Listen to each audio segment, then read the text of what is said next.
3, 2, 1, live. Good evening, everyone, and welcome in to the Wednesday edition of Sports Conversation.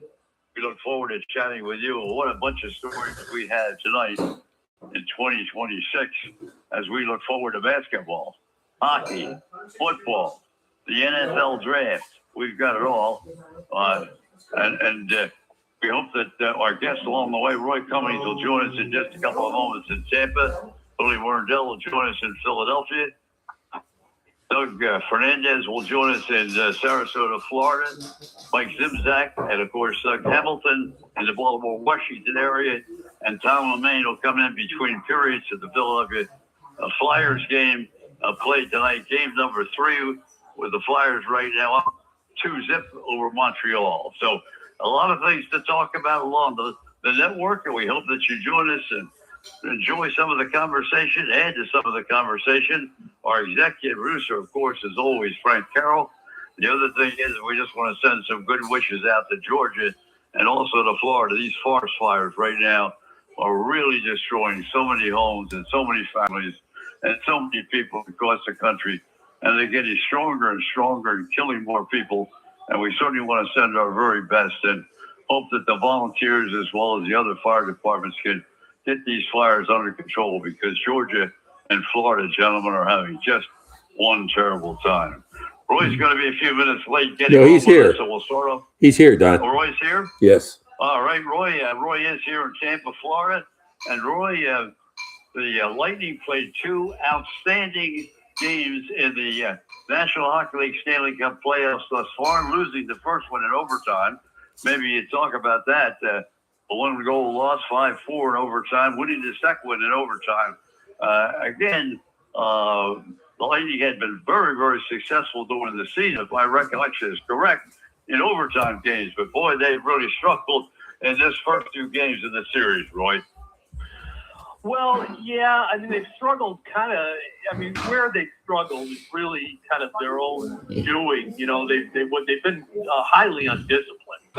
And that's the thing that surprises me the most about it. Look, and maybe I shouldn't be surprised. They were the most penalized team in the league during the course of the regular season. I thought they would be a little bit smarter, be a little bit more disciplined, maybe a lot more disciplined come playoff time. But I think the Canadians, I think Montreal, Marty St. Louis, I think they realized the way to get to the Lightning, first of all, keep their power play off the ice, number one, make them kill penalties, keep Kucherov off the ice, keep Point off the ice. And if you do that, you're going to have a chance against these guys. And so far, it's been working out. So you're right. Tampa wins last night in overtime. But that was a very close game, and it took, Tampa dominated that overtime period last night until they won on a goal by J.J. Mosier. But, they figured out one of the keys to beating the Lightning in the playoffs is to take Kucherov out of the game. And the way you take him out of the game is you hit him and you frustrate him, because he will take bad penalties, and he's been doing that. He took some really stupid penalties in game 1. I think he cost them the game, to be honest with you. And at the end of the day, I think Montreal is going to continue to do it. Nikita Kucherov, for as good as he is in the regular season, is not much of a playoff performer. He's got 1 goal now in his last 16, 17 games in the playoffs. He's got 56 goals in 154 playoff games, which is nowhere near the production that he usually gets during the regular season. So, he's just not really a Stanley Cup playoff performer. I think he lacks the grit and the discipline to, fight through checks, make the plays he needs to make. When he's got plenty of room out there, he's great. But when he doesn't, and that's what teams are taking away from him in the playoffs, he can become just average. In fact, he can become a bit of a liability, and he has been. So I still think the Lightning are in good shape. You split at home, nothing wrong with that. They'll be fine. They should be fine. But they've got to be a little bit smarter about how they're playing. And I think John Cooper, to be honest, has to be a little bit smarter too. If you look at his lineup last night, he put some guys in there, they're basically, just heavyweights, guys that are out there to get physical. And that's all designed to help and, protect Kucherov and some of those guys that are, not going to take a bunch of hits. But at the end of the day, you really can't afford to have that because you need 2 or 3 really good scoring lines. So they've got to put their best players out there more often. And guys like Sabrin and some others that are getting some playing time here, you might want to see the Lightning. The Lightning are going to be, going to win this series and go deeper in the playoffs. We're going to have to see less of those kind of guys, more of the guys who have the skill and speed. Well, you mentioned Mosier, and I thought it was a very, very unusual on the right wing to get that shot in. They got the game, turned the game into a winner because they had really struggled right up to the last 10 minutes of the third period. Looked like they were going to take a dive down the hill and go down 2-0. But they tied the game, and then that goal that Mosier got really something. It came in from left to right, just made that shot. Amazing shot to get that win at 2-1. Yeah, I think the Lightning set that up pretty well. There was a pretty good screen in front of the goal, in front of the net at that point. Mosier took advantage of. He's a good player, no doubt about it. And he'll get one for you now and then. So that was good. That's something the Lightning I think are going to need. They're going to need their defensemen to really step into this game or step up here and be a big part of this offensively. Darren Radish certainly can do that. Mosier can help. They're going to need that, especially with that Stu out, one of their more offensive-minded defensemen. That hurt them. Losing him in the first game was a real that hurts them a bit, and they can't get Hedman back. But the good news is, Victor Hedman was back on the ice this week. He's back in Tampa, and so whatever that personal issue that he's dealing with, I don't know that it's behind him, but looks like he's ready to play some hockey. So if they get that, that'll be a big boost for them in every way. It'll take a lot of pressure off some of the other defensemen, Eric Chernak, obviously, and Sean McDonough, some of those guys, and J.J. Mosier and Radish as well, obviously. So it just makes the team a lot better to have him out there. So we'll see where that goes. But, again, as the other thing to keep in mind here is anytime, the Lightning are on the ice and they've got Andrei Vasilevsky out there, they've got a chance to win. They can absolutely shut anybody down, and we'll see how they do it going forward. But, again, I think the biggest issue is just be a little bit more disciplined, avoid the stupid, cheap penalties, and see if you can get your own power play back out there a little bit more often. Roy Cummings, who's covered the Lightning from day one in Tampa, Florida, and continues to be on our program the first half hour as we talk about the National Hockey League. And Roger, I don't know if you had a chance to see the Boston-Buffalo game number 1 or game number 2 last night, but game number 1 was also one outstanding hockey game. Yeah, I did not see those games, Don, but because I was very interested, not that they were conflicts, but just interested in the Flyers and the Penguins. And I'll let you talk about the Boston game, and then we can talk about the Flyers-Pittsburgh series. All right, Boston. Let's go right back then to Roy. I know he followed Boston and Buffalo, and especially that first game. What a surprise! Yeah, it was, and what a finish! And look, I still think you look. It's tied 1-1 now. It seems like the Sabres are chasing the game a little bit. Again, playoff hockey is a completely different animal, and it's all new to these guys. I mean, they're not that accustomed to playoff hockey. Alex Stuck's played a little bit. Tage Thompson hasn't. Some of their other players, their key players, Owen Power hasn't. Rasmus Dahlin played a little bit, but, they're just not that used to it. And Boston is. And Boston really knew how to take it to them physically and almost, in essence, dominate, key portions of the game. And that's what you saw early on. They got out to a really good start, Boston did, in game 1. But you got to give credit to Buffalo for really fighting back. And I mean, their crowd was, clearly, dejected. There was some boos after the first and second period ended, and they woke up and gave them a heck of a victory there at the end. And then last night, get a little bit more of the same. Really, this time Buffalo didn't have the magic at the end. So I think Buffalo's chasing a little bit. Getting a day off between games is really helpful for them. It's going to give them a chance now that they're going on the road to just maybe bond a little bit, take a step back, look at the film a little bit, get an idea of what the pace is. It's different. It's totally different than what they're used to in the regular season. And Buffalo just found a way to take advantage of teams' weaknesses during the regular season and play to their strengths. Well, now they've got to play to a different style. It's the physical play is not really their style. It's not something they're really accustomed to. So they could continue to struggle here, and won't surprise me at all if Boston wins that series. But Boston knows that being physical is going to be the key for them to win this series here. So we'll see what happens. It'll be interesting to see how Buffalo responds in Game 3 on the road. Do they play a little bit more physical? What do they do to avoid, the forecheck from the Bruins? Because that was really a strength for Boston last night, especially. Well, they had not had much luck in the playoffs, and of course, last night they dropped behind 4-0. They did come back and make it a 4-2 game, but it really was after it was all over. One thing I had last comment about that game, the number 71 Thompson, who's been their outstanding young player, took a penalty with 2 minutes to go in the end of the second period when the score was 2-0. Doing the analysis between periods, they talked about that being a critical penalty. Well, anytime you get a penalty, you're down 2-0 and you give a power play over the last 2 minutes. I can't imagine that that's not critical. But I don't know exactly what the justification was, because it was one of the games last night where they questioned the penalty itself.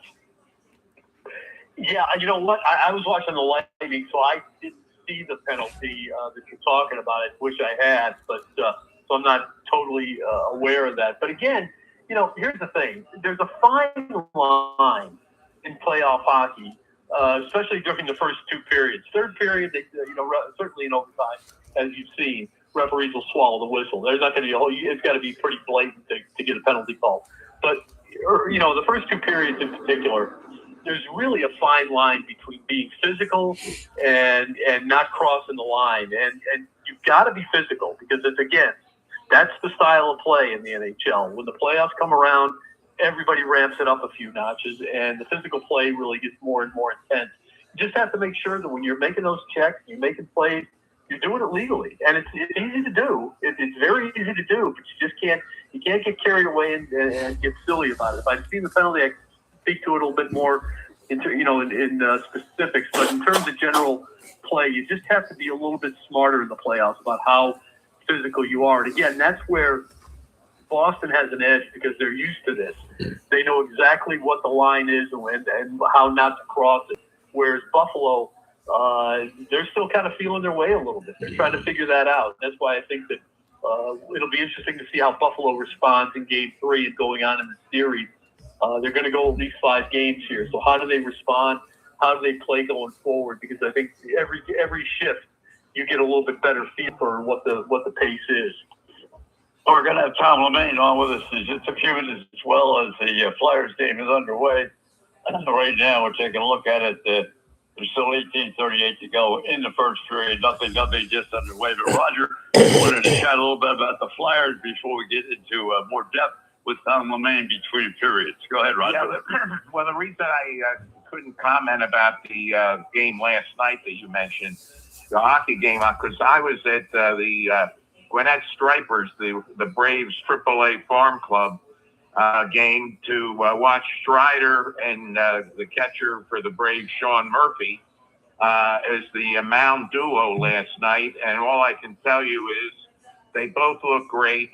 And it's going to, when they come back to the Braves, it's just going to give them more firepower. And they are definitely now, in my opinion, the elite of the NL East. And with the Mets on their with their turmoil, the Flyers with theirs, I don't know. I know, Roy, in the past you said, don't worry about it.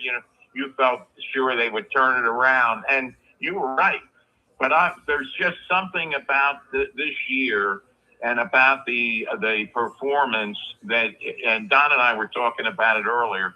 They just don't seem to have any life. Whereas getting to hockey, the Flyers, the young Flyers, have a lot of life. And Porter Martone, I believe, if I heard it correctly and saw what I read correctly, is the first, the youngest player in the history of the NHL to score a playoff goal. You would know more probably than anybody as the historic about hockey, Roy. Is that what I heard correct? He's got two. Yeah, Well, he has two goals, one in each game. I think you're But right. I mean the score. Yeah. Yeah. No, I think you're right. And look, that's he's in a fight already. Yeah, has already been a fight in the game. Well, a little dust up. But yeah, look, that's, if we're going to talk a little bit about the Flyers, that's kind of what's driving them right now. It's a young team. Bringing in Trevor Zegras really worked out well for them. They're getting very good goaltending from Dan Vladar. I mean, that's been a big part of things for them. And, they're just playing loose, which is great. And they're against a veteran team right now in Pittsburgh. But Pittsburgh does have great goaltending. The goaltending there is kind of, a lot of times, it's just going to be ordinary.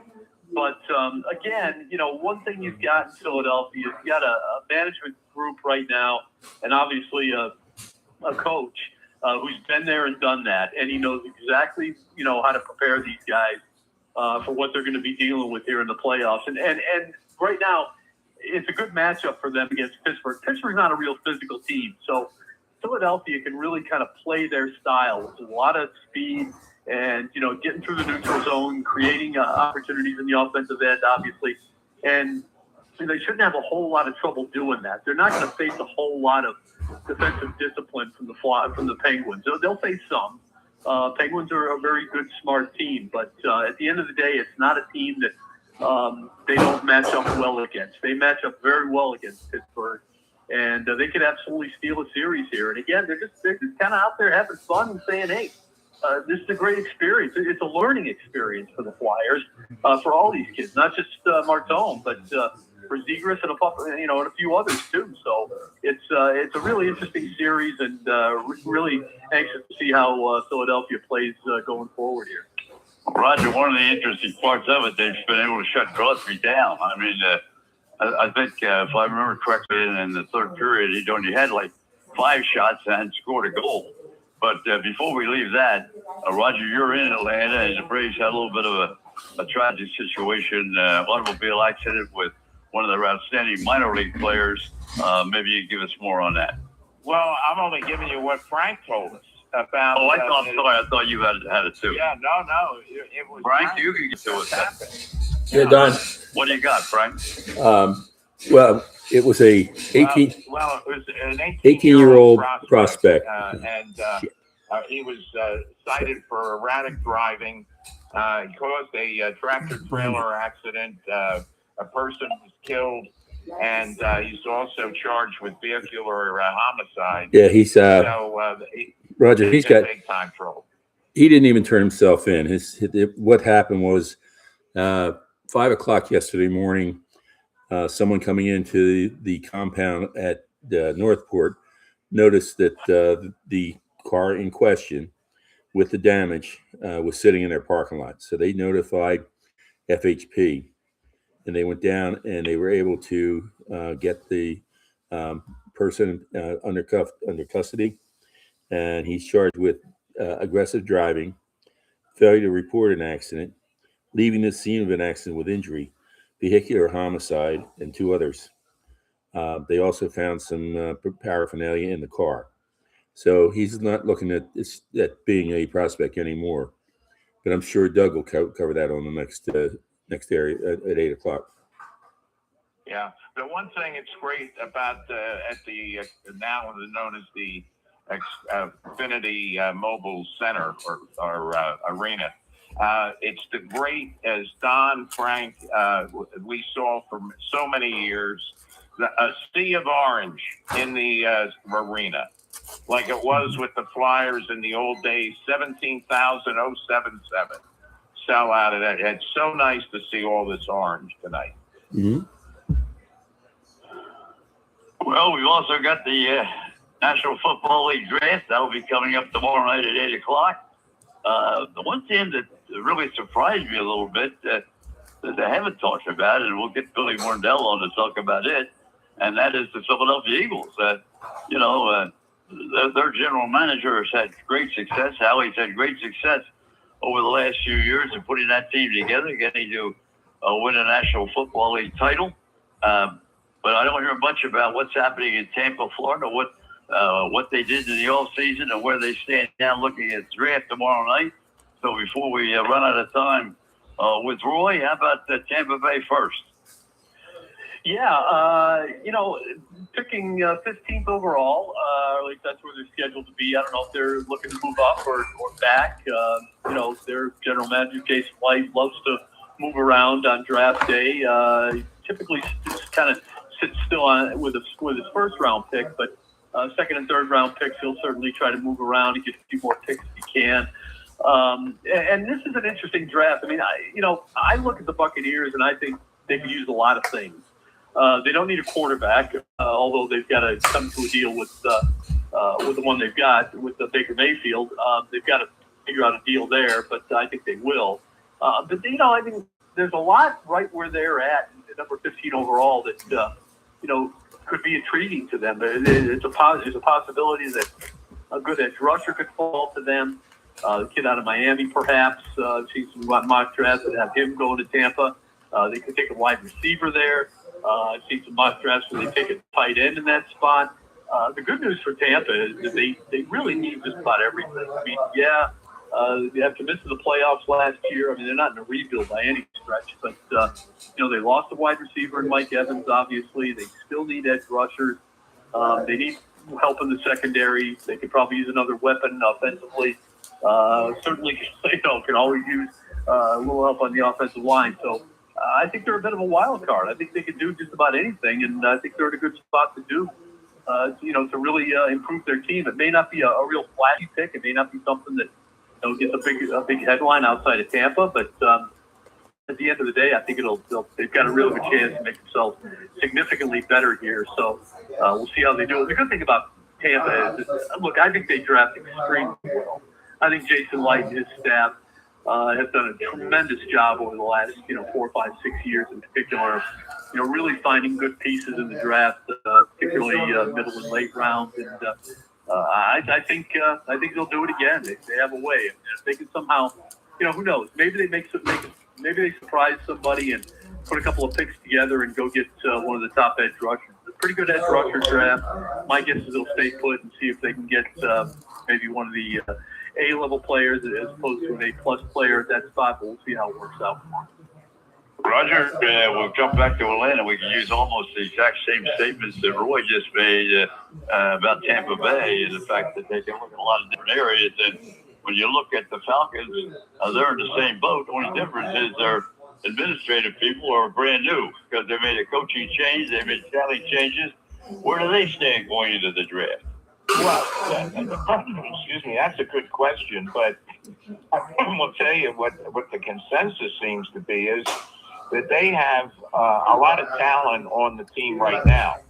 And so it's a matter of building blocks with what they already have. And so I would think that probably they would go into the trenches, both offensive line and defensive line, and really get more stability, especially on the offensive line, so that whoever's playing quarterback, whether it's Penix or whatever, is definitely going to get protection. But Roy, since we're on football, Pittsburgh just scored their first goal, 1-0. I wanted to ask you, because Tony Dungy pretty well. I was shocked that he was let go.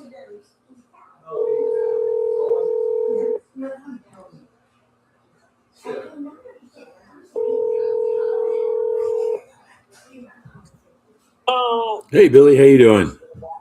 there, Frank? Good. I'm doing great, thank Can you. you hear me? Yes, I can. Okay, loud and clear. Let me turn Yes, sir. this up. All right. I'm gonna merge you in. I don't know the answer, but I'd be shocked if that was the reason. That's certainly not a reason to make that change. Maybe they just want a little bit, it could be that they saw the opportunity to bring in like Tomlin, that's a younger voice. Maybe they feel like someone who's a little bit more, in tune with the game these days. I mean, let's face it, it's been a decade now plus since Tony Dungy coached in the NFL. Doesn't mean he doesn't what he has to say isn't valid and isn't relevant. But I think if you have an opportunity to get a different voice, one that was in the league just last year and is certainly considered one of the top coaches in the game, you take that opportunity. I thought I'm with you. I was very disappointed to hear that NBC let him go. It wouldn't surprise me at all if another network picks him up because he's a tremendous voice. He really brings a different perspective to everything that you don't hear from most people. So, and just a tremendous amount of experience, obviously, with how the game is played and things like that. But so yeah, I was surprised too, but I don't know the reason why. I'm not sure anybody does. I'm not sure Tony does. I reached out to Tony after he was let go, and the great thing about Tony is, I mean, he's these kind of things don't fluster him. I know he's disappointed he's not going to be a part of it, but he looks at the situation as one door closing and another one opening up somewhere for him. And if it just means that he does more and with his ministry, things like that, well, then that's what he'll do. But he doesn't live for football. It's a big part of his life, but it's not the number one thing in his life. And if it's not a part of his life going forward, he's going to be just fine. Well, as Roger said, right now it's 1-0 Pittsburgh. Flyers just fanned on a shot that was about 10 feet from the goal on the right side, and a fan job instead of hitting the puck. But anyway, let's go back to Roger again. Roger, my personal feeling is that NBC tried him in a bunch of different roles. They tried him on the panel. They tried him on the sidelines. And I agree with Roy. He brings in so much knowledge and so much understanding of the game. But I think that was one of the factors. NBC used him in so many different areas, and it just didn't seem to work. Well, what they did was they changed the panel, and they went to being on site. He and Rodney Harrison, I think, right? And Sim's son. Yeah. They were taken from the studio out to the site. So I understand that, and I'm thinking because Fox is a lot of comedy there because of Terry Bradshaw, et cetera, and their longevity. And, whereas CBS is more stable, a little quieter and, less people on the panel. But with Jimmy Johnson, gone now, I'm just wondering if it might be a fix where Tony could be the stabling influence on the Fox panel. Who knows? I mean, I know he's going to find a job. Or Roy, like you said, it's not his end game football in life. So he'll do well. Roy, once again, a great first half hour. We look forward to the Lightning in game number 3, tied 1-1 with Montreal. Your prognostication before you go, how many games, and are the Lightning going to pull it out for good? Yeah, I think they will. I think they'll pull it out. Probably, I'll say 6 for them. And you know what? I'm going to go on a limb and say Flyers win in 7. How about that? Ooh. Okay, there we go. There you go. We'll talk about it next week. 11:38 to go, first period. Right now, Pittsburgh up by a score of 1-0, and we're going to go next to Sarasota, Florida, because No. Nope. Next, we're going to Philadelphia. Billy Wardell is up next. My buddy Billy Wardell. I can't miss him. The best of Philadelphia broadcasting, the best of Philadelphia sports. Covered the Eagles for the last 35 years. The Flyers, the Sixers, and the Phillies. We can touch on them all, but we're going to start right now with the Philadelphia Eagles in the draft, Billy, because they're the one team ESPN really spent no time on today. Howie and the Eagles, they need a lot of things. What are they going to do? Well, I certainly think they have prioritized getting either an edge rusher or an offensive lineman in the first round. I think Howie today and the last couple of days is working the phones to try to move up in the draft and get a guy that's going to be a stabilizing influence on the offensive line or an edge rusher. But I don't understand why ESPN, because Howie is known to wheel and deal, and I think that they're looking at either an offensive lineman or an edge rusher in that first round.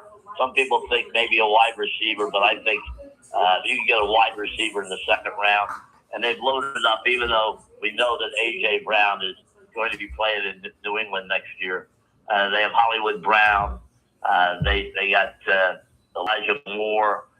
They got, I'm thinking of somebody else they just fell through the cracks. They added 3 wide receivers. Oh, Wicks from the Green Bay in that trade. So, I mean, they've replenished their wide receiving room. So I don't think they're going to prioritize in the first round a wide receiver. Roger? Oh, I agree with you totally, Bill. They're going to go for the defensive line or offensive line, which is what they really need. I'm wondering, I read, probably you know more than I do, but I read about A.J. Brown. It's going to be a trade after June 1st, right? Because no question about it. Because of the cap hit, they would hit before June 1. And remember, if they get a first rounder from New England, do you think New England's going to go back to the Super Bowl next year? I don't think so. I think they'll be probably picking in the 20s instead of 31. So I really believe that the Eagles will get a better pick in 2027.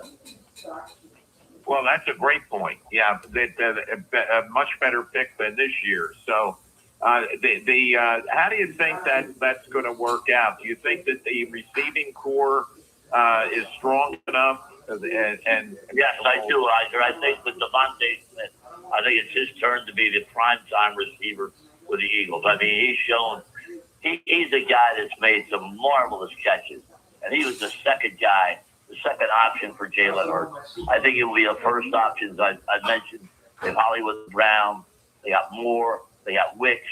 So I mean, their room. They have Johnny Wilson coming back from an injury. They got Darius Cooper. So they're pretty well fortified at wide receiver. So I'd be a little shocked if they picked a wide receiver. I think they're going to try to go up and either get a premier edge rusher or an offensive lineman. The guy that I think they should take if they can move up in the draft, and I don't know if he'll be there like at 15, but the kid from Penn State, Ione. I mean, this guy is an unbelievable guard. I know he's a guard, but he's a premier player. Didn't have one sack this year. He's a man. 6'5", 330 pounds. He can move like a guy 195 pounds. Didn't allow a sack all year for Penn State. So he is a really an outstanding offensive lineman. And with the uncertainty of Dickerson in his career because of all the injuries, I think it's a possibility that they may look to get Ione, Penn State guy. They're picking 23. I think they'd have to go up to 15 or 14 or a little higher to get him. Billy, most of the people think that there's going to be a lot of swapping of positions in this draft for a number of different reasons. But number one, your thoughts on this, and that is the Jets, the Giants, Kansas City, Miami, Dallas, and Cleveland all get 2 picks in the first round. So that's a lot of picks being moved around right there. And number two, the Dallas Cowboys spent $28 million today on a kicker. I mean, that's the most I think has ever been spent on a kicker, $28 million, of which $20 million is guaranteed and for Bradbury. So I'm surprised at that, too. Your thoughts on that? Well, he's a hell of a kicker. Yeah, he's a former Notre Dame soccer player. He played in the old UFL, and he made an impact there. The Cowboys signed him for next to nothing. But he's one of the most accurate kickers in the National Football League. I mean, he's a heck of a player. I mean, 20 mil, Bill, 20 mil. Don, let me tell you something. He's worth every penny of it. I mean, I've seen him in person. a number of times, and he is worth every nickel. I mean, when you look at a guy like that who can change a game late in the game, I mean, it's amazing. I don't disagree with you, but how about they turned Pickens down? They're going to sign him or he's going to play for what he signed for. They will not extend his contract. Well, Don, they're obviously thinking maybe this year, next year, we'll get a wide receiver in the draft. I mean, Pickens is a little bit of an X factor with a football team. Pittsburgh couldn't wait to get rid of him because he's all about Pickens, all right? He's an outstanding talent, but he just worries about himself. And if he isn't involved in the game, he starts complaining. So I think that they're saying, okay, we'll give you another year. Let's see how you do. If you want to walk after the next year, fine. We'll find another wide receiver. But I mean, Pickens is...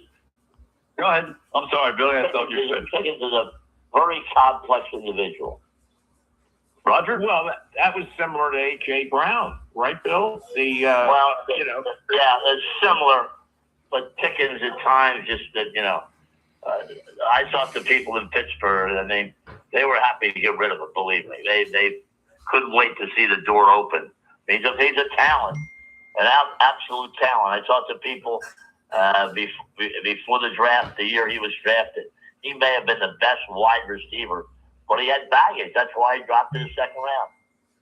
Let me ask you, getting back to the Eagles, do you see that Jalen Hurts is going to change from getting away from calling his own audibles like he did this past year, which causes a lot of issues with coaches? Well, I certainly think Jalen Hurts is going to embrace the new offensive coordinator. I mean, look, it wasn't a great year for Jalen Hurts. It wasn't a terrible year.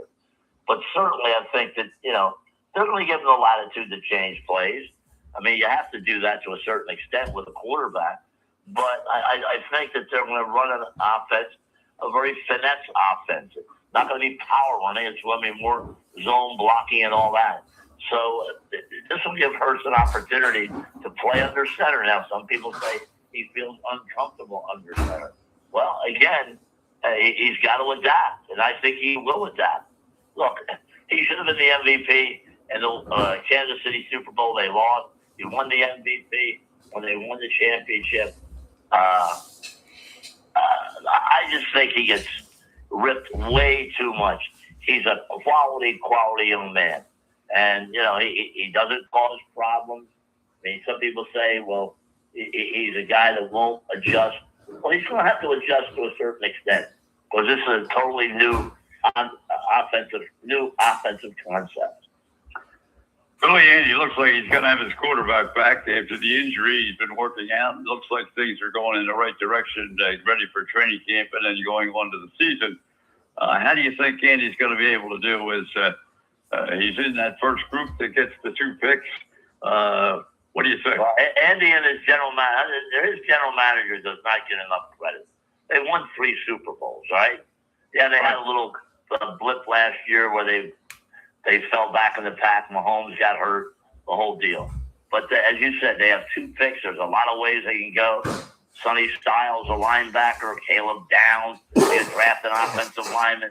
When you are picking at the top of the draft like they're right now, they have a lot of flexibility. They can use one of those first-round picks to move up a couple spots. I think Andy will come out of this draft with 3 or 4 very solid players, and I expect him to have at least 2 starters when the season starts. You don't see any chance of retirement at the end of this year. You think he's going to keep going? Andy Reid will keep going until the Undertaker comes in the front door. or burgers are no longer available.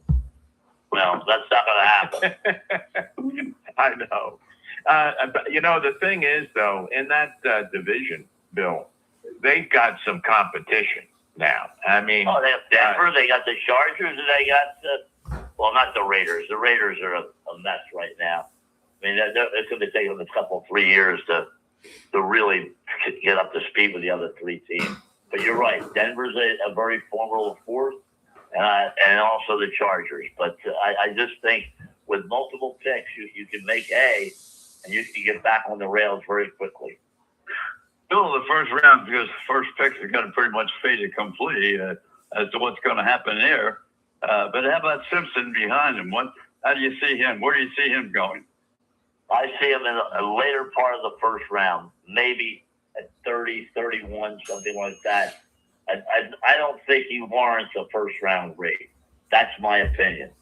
I mean, he in big games, he did not really step up. But I just think that Arizona would like to move back in the draft and maybe get additional draft picks and maybe take him with a pick maybe 30, 29, something like that, because they have their eyes on him. Roger, before we get to Billy and the 76ers, we got a couple minutes there. Your input here.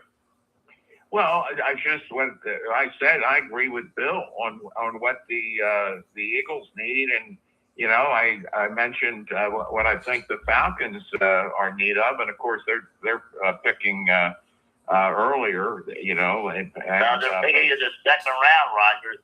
They don't have a first round. Well, then that answers the question. Okay, that's what they really have to make hay. But I'll tell you, it's amazing now that you don't have the AJC, and you go into a convenience store, and the only papers you see are the New York Times and USA Today. And not that I buy them, but where I get more information. Roger, you wouldn't buy ice water in the Mojave Desert. I used to buy them all, but not at $3 or $4 at a pop, Bill. But I get, I get the Post, the electronic edition. You pay if you want to get Mushnick or a couple of the other writers. And I think the Falcons feel they are pretty strong. And the division is not Tampa Bay's there. I think that you got to worry about is Carolina. I think they're on the come. They're on the come, Roger. They're on the way. There's no doubt about it. So I think it's going to be a very even division. I really do. Be competitive. Bill, the other one I'd like to talk about is Tyson, because he's talked about going to the Giants, maybe 10 definitely, but maybe the Giants are going to move up or do something with those 2 picks. In the first well, here's the question about Jordan Tyson out of Arizona State. He's got a hamstring problem right now. And we know that hamstrings can be chronic. Right. I think that could be a little reluctance by the Giants to take a guy like that. Remember, Neighbors is coming off an injury. So if you draft a wide receiver either at 5 or 10, that guy's got to come in and play immediately. So I think there's a little... They'll have to get their medical people together, but he has a hamstring problem, and we've seen it over the years. When guys have hamstring problems, they normally don't disappear. 2:28 to go in the first period. The Flyers are down 1-0, and Pittsburgh we got off to a struggling start. The Lightning the Flyers got off to a great start, winning the first 2. Billy, a couple of comments on the Flyers before we talk about something else. The Flyers, I really applaud the job that Rick Tockett's done with this team. And the emergence of some of their young players like Martone, who was playing at Michigan State about a month ago, really helped them. Michkov has really turned his season around after the Olympic break. Vladar, you can't say enough about their goaltender. I mean, this is a great story this year. Everybody thought they would be waiting until next year to be in the playoff. And the one thing good about the Flyers, they've got a lot of young players. Right. And that's important, because in hockey, it's pretty tough to go out and get free agents because most teams make sure their top free agents are re-signed for a number of years. So I really believe, I like the direction the Flyers are taking. Keith Jones and Danny Briere have done a good job. They didn't panic when the water was a little rough, and they've done a very good job of making this roster very formidable. And they have great speed. They've got great young talent, and things are looking up for the Flyers after 5 bleak years. Well, as Roger said a few minutes ago, we were chatting about it, and that was that the Flyers, 17,906, are all back all of a sudden because the Flyers, they won that one road trip there and won 9 out of 10. They got the fans on their side now. Well, that's important. Again, it's been a rough road for the last 5 years. Now they can see light at the end of the tunnel, and I'm very optimistic they'll do the right things in the draft and the right things in the offseason to upgrade this roster. Minute 13 to go in the first period, and Don Maine will join us very quickly between the first and second period to update the game. Roger, you're up. Bill, we got to talk about the Phillies. Talk about the Flyers young team, Phillies old team. And what do you think? What's going to happen? I mean, are they going to be able to turn it around this year? Well, let me give you a stat that nobody's brought up, all right? The Phillies are 8-15 after 23 games. The woeful 1961 Phillies, who couldn't find a locker room, let alone the field, all right, were 7-16 at the same point. Now, this team's a lot more talented than that 61 team. They were one. That was the team that lost 23 games in a row. But I really worry. Realmuto's on the IL for the next 15 days. Now, what do they do? He has a back problem, Don. They put him on the IL. I mean, what do they do? They're catching with short. They got a lot of catchers at the AAA level. But what happens now? They'll go with Marchand, and I understand it. I think they're bringing up Stubbs from the minor league, but that is not a great catching combination, really. They have real problems in the catching. If he starts breaking down, they still have 3 years left on a contract. That'll be a disaster. Not only because he's a decent hitter, but he really handles the pitching staff. So they may have to go out and make a trade for a catcher now, because they traded their number one catching prospect to the Twins last year in the Duran deal. And you look at Harper and Schwarber. Harper's playing pretty well, all right? He's hitting the ball well. He made a great play last night, Billy. But he's a DH tonight. Here's the thing. The one thing with players, home runs when it's meaningless, late in the game, you have to produce when runners in scoring position. Look at their numbers with runners in scoring position. It is abysmal. It's terrible. And they're striking out at a record pace right now. You can't win games that way. It's ridiculous. I thought they were going to have a better approach this year. The only guy that has a decent approach is Crawford, the rookie. But this team right now, I'm very concerned about it. Everybody says, Wheeler's back, Wheeler's back. Wait a minute. Hasn't taken the man. He'll take the man on Saturday night. I think he'll probably pitch 5 innings. But, this is an aging team right now. Harper will be 34 at the end of the season. Schwarber's 34 right now. Realmuto's 35. You don't win with older players. No. You might be able to, get in the playoffs, but this is a long season, and Turner's 31. I mean, and Turner really looks lost at the plate right now. So, I mean, this club, they're 7.5 games behind Atlanta. Look, it's not insurmountable. It's only 23 games. But they better rev it up. But I love your line, Billy. Can't fall in love with old players. No. Look, That's right. Remember the 2008 Phillies. They kept the guys around, Utley and Rollins and all that stuff, thinking, hey, we'll keep the good old guys together. But eventually they slow down, the injuries, the whole deal. You got to part company with them. I mean, it's tough to say. You got to say, hey, we have to think of the future. We can't think short term. Thinking these guys are going to put fannies in the seats. The only way you put fannies in the seats, Don Harrison and Roger, is by winning. You can have a giraffe out there in right field, and if you're not winning, they're not coming out. They may come out for the novelty one time, but that's the big, big problem. You can never fall in love with players. I argue with people all the time. Oh, there has to be loyalty. What do you mean there has to be loyalty? Is the player loyal to a fault with the franchise? If there's a better deal out here, what's he doing? He's pulling the ripcord and he's leaving. No question about it. I mean, we've talked about it for so many years now. That's the name of the game. I mean, they can't wait to, get to that free agent point where they can just, try to stifle as much money out of everybody they can get. The loyalty doesn't mean anything. So it's going to be interesting because Dave's going to have a very, very, very tough time reorganizing now the way the Phillies are playing. And, can he do anything at the trading deadline? Can he do anything before that? Trade, Don? Who's going to trade?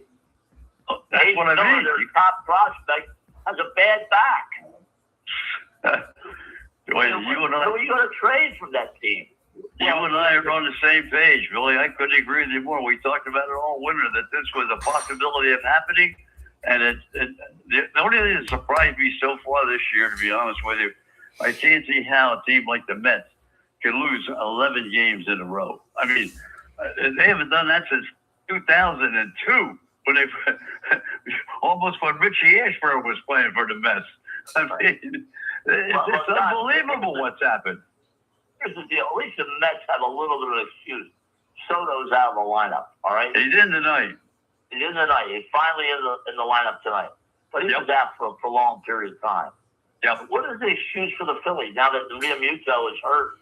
What are they going to do? I mean, if Realmuto is lost for a number of weeks, that puts a real crimp in the Phillies thinking, really. As I said, not only is he a decent hitter, he's a very good handler of the pitching staff. So you got a real problem there. And what I heard somebody say, Don, the most ridiculous comment. He said, I've seen Harper jog down to first base a couple times. I think you and Roger have seen that as well. And this guy on the radio said, well, he doesn't want to get hurt. He doesn't want to get hurt. You have to bust it all the time. Did Mickey Mantle jog down to first base when there was a ground ball at second? No. Did Dick Allen jog down to first base where it looked like he was going to be out for the second baseman? No. You have to bust it all the time. But that's the nature of the game we have today. Really, exactly right. I just want to say, Don, on the catching, what I did was, you're exactly right. Lehigh Valley, forget about it. But Stubbs is, he's off the 40-man roster, which means they're going to have to drop somebody to put him back on. Right. That's number one. But number two is, I looked at the three catchers at Reading. They're all younger. I have no idea. I looked at their stats, but you can't go by, Clearwater, Lakewood, and now Reading. But wasn't there another catcher that was involved in the Marsh deal with the Angels? That when was they got Logan O'Hoppe. That's right, O'Hoppe. Yeah, and he's the ball. Yes, he's their number one catcher. Yeah. They gave away the two heir apparents. I was just going to say, they got one with the Twins now and one with the Angels. Right, exactly. Yeah.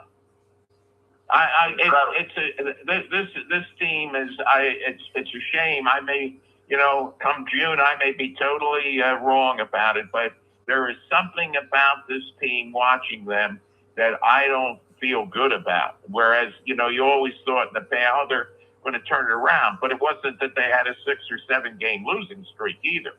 This is the first time since Gabe Kapler was the manager that they had. Another guy he's now the general manager of the Miami Marlins. Another guy that bought all that garbage of analytics and all that. It was the greatest line Aubrey Huff had the Giants when they let Bochy go, and of course Bochy's back with the Giants now. Gabe Kapler said, we let a manager that wins 3 world championships go for this guy. And he had one good year in which the Giants, all Bochy's players, played well. And then the next year, the bottom fell out. Yeah. I mean, when you hire, my big problem with baseball and all sports, they're hiring too many geeks. And I say they're geeks below replacement. These guys have no idea what baseball is about. None whatsoever. You're right. They just put numbers in a computer and say, wow, this is what we think it should happen. It's unbelievable. It is.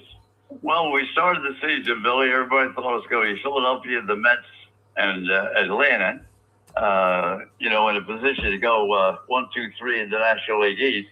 And Atlanta's had a bunch of injuries, too, in the early part of the season, surprisingly, but they've gotten off to a great start. The other two teams are dropped into nowhere.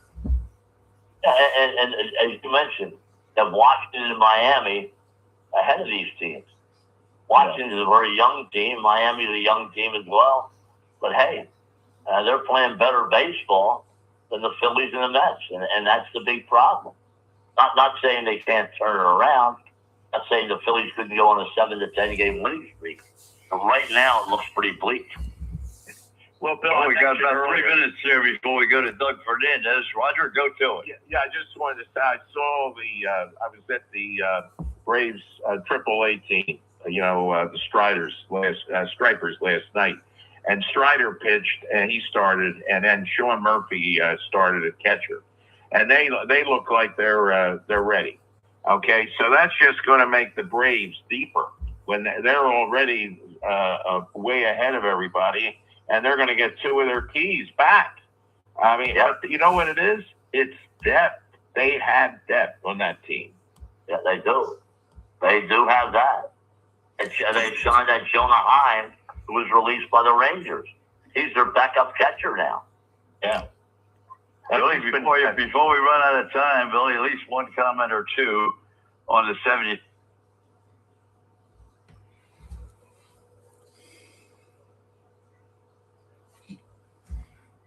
Come on, Doug. Hey, Frank. Hey, Doug. How you doing? All right. Good. We're just finishing up with Billy Warndell, and we're going to go right to you. On Sunday, they couldn't shoot. They couldn't defend. Last night, they got the ball a lot better. They played better defense, the whole deal. And there's now talk, is Embiid going to play on Friday night? You're going to pull a Willis Reed. I don't know, but, there's talk that he could play on Friday night. Again, if he comes back, they have to change the way they play the game. All right? They have to adjust to his game. Plus, and how much stamina they have after appendicitis, how much stamina is he going to have? Exactly. That's the big question. How much can he give them? He's not a guy that's a physical fitness guy. And I really believe, but there's talk that he could come back Friday night. Roger, finish you off. They got a couple of young players, and I'll tell you, they're terrific to watch. Absolutely. No question about it, Kid. But, they got an aging Paul George. Why would you sign him to a 4-year deal? Why would you give an extension to Embiid? All very puzzling to me. That's been a puzzling team for 10 years. Well, Billy, once again, and I always like you at the end of the show, or beginning of the show, because so many people will have a great opportunity to hear you around the country. Give us your open as you always do. You can listen to me on WCAG 95.3 on the FM dial, WCAG 1520 on the AM dial, 95.3 WCAG.com, streaming worldwide. And you always can follow me on Twitter, the Werndell, WERNDL. And one word that's used way too much in sports lingo today, he's a great player. There's only a handful in every sport that are great players. And I get fed up when people say, this guy's a great player. You got to do it for a prolonged period of time, and you've got to be a difference maker. Bill, you think me ask you one more question. That is this afternoon on ESPN. They had the 5 greatest players in the NBA history, both Bad Dog and his portion of the show, along with the others, as well as the experts picking. And a name that was not on the top 5 of all time on either one. And some of them, Elgin Baylor, I think, is one of the tops. He belonged there. He's on there. but Will Chamberlain's name never Oh, was that's, mentioned. that's not even a credible top five. Imagine that, not even mentioned Will Chamberlain. Of all time. He changed the game, Don. Yeah. He widened the lane. He offensive goaltending. I'm telling Billy, you, they sicken me when people do that. Billy, we'll go into that when you're on with us the next time. Thank you very much as always, and have a great show tomorrow. Thanks, Billy. Don, try to get the $2 at a riser tonight.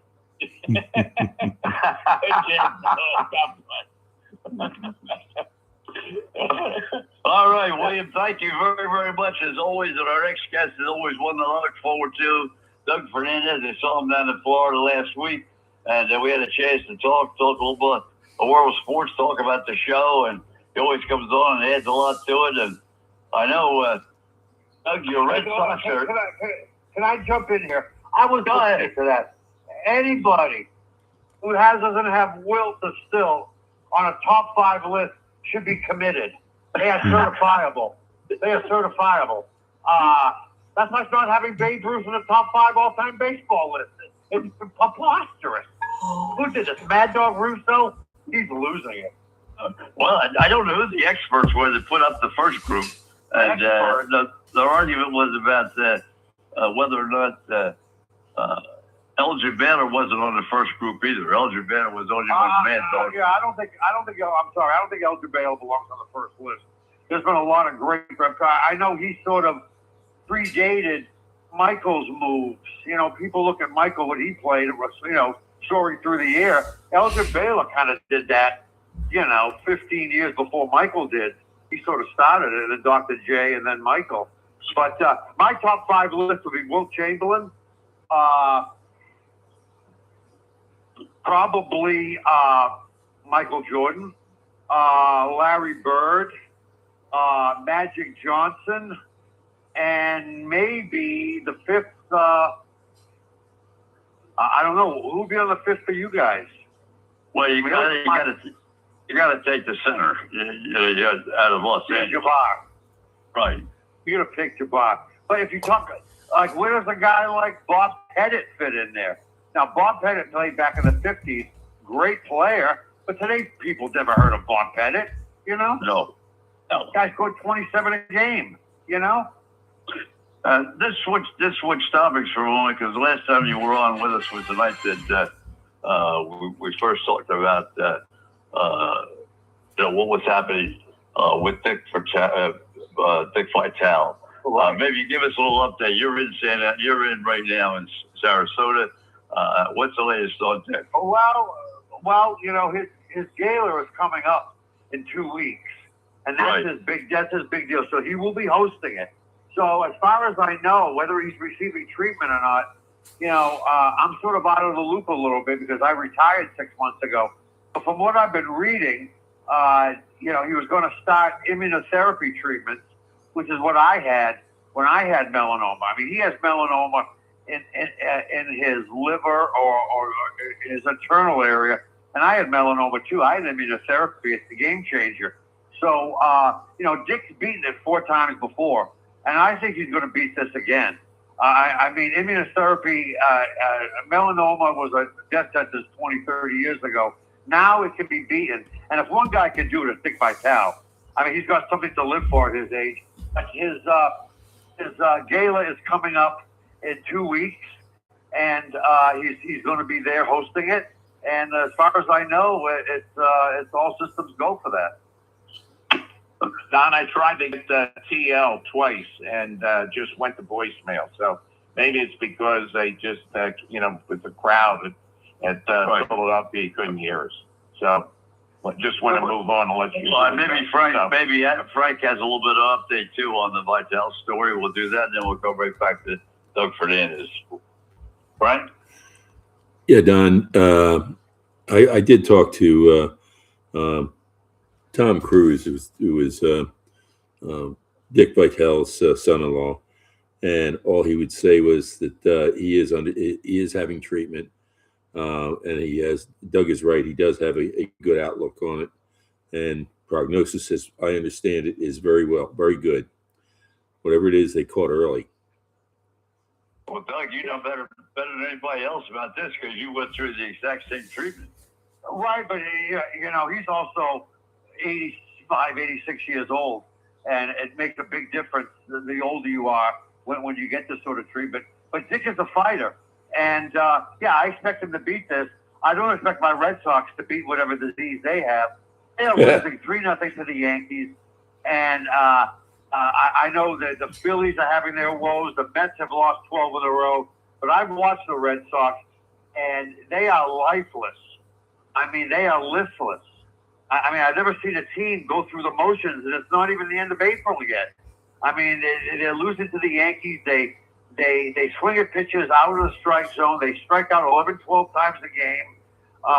They don't move guys over at all. I mean, they had second and third tonight. I'm watching. They had second and third, nobody out. 3 straight strikeouts. I mean, that is unheard of. So, yeah, the outlook is not good for the Red Sox. Fans are already really getting restless up in Fenway. I'm sure they're doing the same thing up in Philadelphia also, and New York for the Mets. Roger? Yeah, I think he's off. I guess we lost Roger. We got Tom now. I think. Oh, we got okay. Tom. All right, Doug. Let me. Doug Fernandez is always right now. We'll come right back to Doug, but let's go to Philadelphia right now. The between periods, first and second. Pittsburgh up 1-0. And Tom Lemaine, what do we got? Well, we got a pretty evenly played first period, Don. Pittsburgh came on strong in the opening couple of shifts, as you would expect, and they got the power play when Couturier was called off for stripping, and they got a goal, right in close. Malkin was right on the porch, and he had the open net on the right side to put it in at 4-18. That's the score of the game so far. Philadelphia has won 63% of the faceoffs, and of course they doubled Pittsburgh in hits in that kind of game, and I don't expect anything less coming into the second period. Yeah, Crosby went down, and who was it? Hathaway, right? They both went out on penalties. Yeah, Hathaway. I thought if Crosby laid there any longer, he might have requested a stretcher. and then the coach of the Pittsburgh Penguins was arguing the call. It was clearly, what do you call overacting? We used to call it diving, and now it's called development. Yeah. And Crosby milked it for all of his work. And he starts 45 seconds left in the penalties 4-on-4 as we start the second period now. I'll tell you, Flyers are surprised some, Doug, and as we take a look at a 2-0 lead going into the series into game number 3, I don't think many people would have picked that right out of the box. Longest odds ever, Don. I mean, you might have seen the shirt that was put out for the playoff season that had the percentage of possibility of the Flyers being in the playoffs as of March 10. It was 3.8%. And, everybody had them out. Even at the beginning of the season, they had them in last place. And you got to give a lot of credit for Socket. They have finally working out what he wants them to do. The 1-1-3 defense is smothering Pittsburgh to the point where they're playing a frustrated hockey game because of the Flyers defense. And, half the team is under 25 years of age. But you would never know it. But with the hockey IQ that some of these young players have, and not only number 94, they call him Marty, Porter Martone, Markey and Michkov. Don't forget, these guys, Michkov's still a teenager, basically, and their hockey IQ is tremendous. And I think if it wasn't for the language barrier that Michkov had to endure in his first run here in Philadelphia, he would really be even better than he is now. And that could only Florida. In my experience, it seems to be that the foreign players, the Russians pick up the English language quicker than anybody. Tom, thank you very, very much. As always, Tom Lemaine, who's covered sports Philadelphia for the last 25 to 40 years. And he's right there in the press box for the Flyers game tonight, trailing 1-0 with 19:07 to go in the second period. Thank you so much for joining us, Tommy. And we'll go back to Doug Fernandez in Philadelphia. It's Sarasota. And I know Doug didn't cover the first game, but this is the anniversary of the first baseball game ever played. Doug, were you there? I know you were there. You were in the wooden press box. Now, are we talking about the New York Knickerbockers or Legion Fields? Are we going back to 1848? No. Where are we talking about? We're talking about the 150th anniversary. The two teams that played in the first game between baseball teams in the National and American League. Who are the first two teams that played 150 years ago today? Well, 150 years ago, that would have been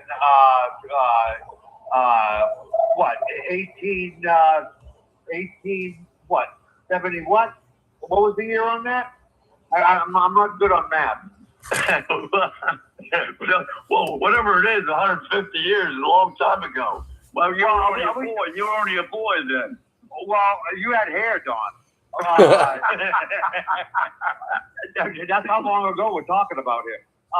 No, are we talking about the American League formed in 1901, but the NL is a little bit older. Are we talking about Cincinnati Reds against No. We're talking about the Boston Red Sox and the Philadelphia Athletics. Well, they weren't called the Red Sox originally. They were called the Americans. They didn't become the Red Sox until like 1908. Boston, whether you call them the Red Sox or whatever. Yeah. Right.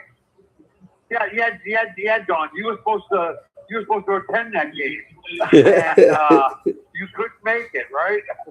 No. Now that we got Roger back on, what are they saying about Philadelphia? The Phillies up there, because they are upset about the Red Sox in Boston. I know for a fact. Well, I think we'll let Roger answer that question because he knows how upset the Philly fans are. Roger. Yeah, well, they are, and rightly so.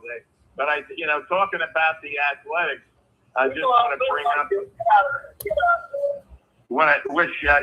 Bobby Shantz was 100 years old, I believe, last week. I know within the last 2 weeks, and MVP 1952.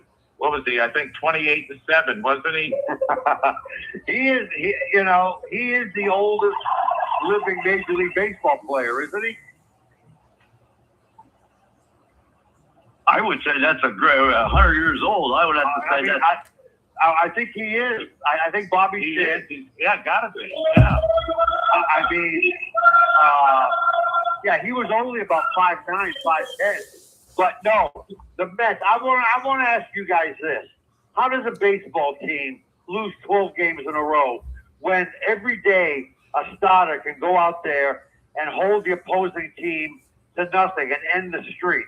Right? Baseball is one of those games where the starting pitcher determines so much. How do you lose 12 games in a row? How is that possible? Well, almost everyone in Philadelphia and New York is asking the same thing. How can the Phillies lose as many games in a row as they've lost? And more importantly, it was 1952, the last time the Mets lost as many. 62, I guess it was.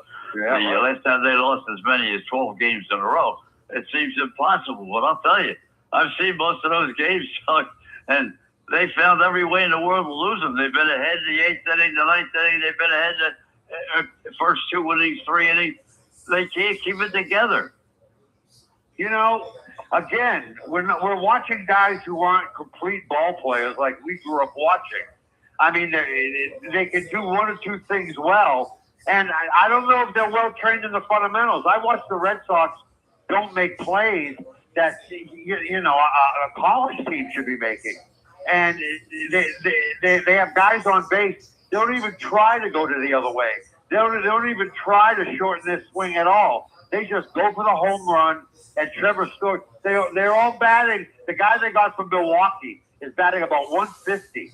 I mean, there's only a couple of guys batting above 250. And last week, I guess somebody told Duran to go kill himself, because he admitted that he had some mental issues last year. He went public with it. So somebody said to go kill himself, and he gave him the finger. So shit. All right, we're gonna merge in. I had it Yeah. here already. I mean, it looks like he's just going through the motions. Roger. Yeah, I'm here. What happened is that I had to hang up because Tom's phone was still on, and I could hear the crowd, and it was, interfering with us. No. I think you're all both right. I mean, 100 years old. He's got to be the oldest living player. But Doug, let me ask you. Talking about the great days. I mean, I lived up there, as you know, a couple of years, year and a half, 70, 71. I used to go to Fenway a lot. And I'll never forget, we were there one time on our way up to Maine. And my daughter was young, and we were in the bleachers. And, of course, she was only used to Veterans Stadium. And I'll never forget, she said, "Dad, can we come back here? This place is cool." And that was before I went. My first game at Fenway was in 1971. I was 9 years old, and I remember the pitches. It was Ken Brett against Diego Segui, and Fenway Park was a dump for a long time. And I will give John Henry credit. When he bought the team, they dumped millions of dollars into renovating Fenway Park. I mean, it is probably about as nice as something built in 1912 can be right now. I mean, you go outside, it's like Wrigleyville, Wrigleyland. You can go to bars outside and everything. But he had stopped investing in the product a few years ago. I don't know what happened. He looked at his portfolio and he realized that I could make more money off the Red Sox if I don't spend money. Because Do you get cut off? Sir? Yes, sir. What's going on? Not much. How about you? Same. Okay, I'm gonna put you in. I don't know whether Mike's going to show up or not, but I'll put you in. Okay. All right. And their fans know this. Their fans know how much they pay for a ticket, how much they pay for a souvenir. I mean, it's top market dollar you're paying for up there, and we're looking at guys like backup shortstops for the Pirates. Milwaukee shortstop is now our third baseman. It's like we never used to get guys like this. We used to get the cream of the crop. So I have to watch this talent. It really is different if you're a longtime Red Sox fan, and it's not good at all. Well, they did a great job with the stadium. Remember the old days when you went to Fenway Park, you went out to the press box, you walked out that ramp was like going to the beach. And there wasn't much there when you got there. So they did spend a lot of money on the press box and the accommodations and so forth. And, of course, putting in the seats out of left field, which they get a top dollar for, over top of the Green Monster. And they did a lot of things, as you say, to improve it for the fans. But they're not spending money on the team right now. Well, I mean, listen, you go back to, like 04. I mean, that's not that long ago. I mean, we had guys like Manny Ramirez and Kevin Millar and Johnny Damon and David Ortiz and Bill Miller. And these guys were real ball players. I mean, they knew how to play the game. And to see who they have now, playing those same positions, it really is a letdown. I mean, Roman Anthony, the poor guy, the guy's 21 years old. They were already calling him a superstar. Your last guest said that he had problems with people saying, "Oh, he's a great player. He's a great player," when they haven't done anything. They were already saying Roman Anthony was a superstar. The guy played half a year last year and was hurt the other half. He's 21 years old. They're already calling him a superstar. The guy looks lost up there. I mean, I watched these games. He's hitting 220. The poor guy looks lost up there. I mean, they're busting him with high fastballs, and he can't get around on them. And as you guys know, if you can't do something in the major league, they'll keep hitting you there until you make an adjustment. You know what I mean? they'll keep on getting you out in that same location. So the whole team has holes.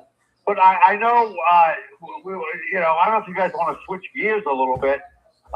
What was your guys' reaction to the whole Mike Vrabel thing? I mean, you're. Hey, Mike, how you doing? How you doing, Frank? Good, good. How was your trip? I got the Flyers and the Phillies in. So with Villanova, the 76ers, the Flyers, and the Phillies, I'm now 4/7 of my way to what I would like to call the Septuagint. There you go. For the year. There you go. I'm going to do Villanova, the Flyers, the Phillies, the Eagles, the 76ers, the Union, and call it a Septuagint. There you go. It was good. It was good. Yeah, I'll put you right in. TV, the pictures and so forth. Roger, you and I talked about it before we went on the air tonight, along with Frank. You guys may have a different opinion. I just don't think the girl should have resigned. Well, I mean, can I jump in here? Well, I mean, where's your journalistic integrity? I mean, basically, the only reason she's doing that is not because she's attracted to Mike Vrabel. It's because she feels she can get an in by sleeping with him.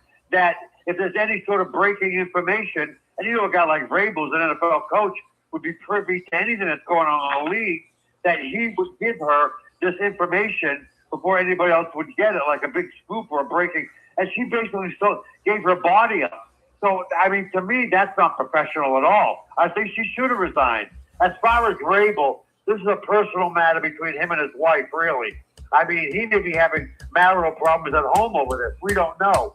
But really, it shouldn't cost him his job. But I think in her case, I think she was right to resign. That is not journalistic integrity in the least, in my mind. And I was a journalist my whole life. Roger? Yeah, well, the only thing that I would ask is, are we sure that they did sleep together? Yeah, well, yeah, did you? Of course. Why would you come out and make a statement like he did yesterday if they didn't? You got to read between the lines. He didn't come out and say, read between the lines, Rod. Read between the lines. I think probably the reason she did resign is that is what she did. Okay? Of course, that's what happened. Yeah. You're not at an adult resort, right? Doing that with the pictures they were taking, unless something was going on. I mean, come on, guys. Yeah. Come on. Yeah. Come on. I mean, we're adults here. Of course, something was going on. Terrible judgment on Vrabel's part. And my point is, okay, Vrabel shows up for work and he walks through the Patriots complex. How are people looking at him now? You know, this guy preached all these high moral, take the moral road. His team was this or that. And basically, you might look at him differently now. That's what I'm saying, as a person. Well, I can't disagree with that. I I can't don't disagree either. with that. But until somebody actually flat out comes out and says that. Come on, that's not going to happen, Don. Come on. Well, I don't know whether it's going to happen or not. I don't know That's not going to happen. I don't know what the final result's going to be. But to me, I mean, I agree with you, Doug, 100% about journalistic integrity. You can't have these people running around.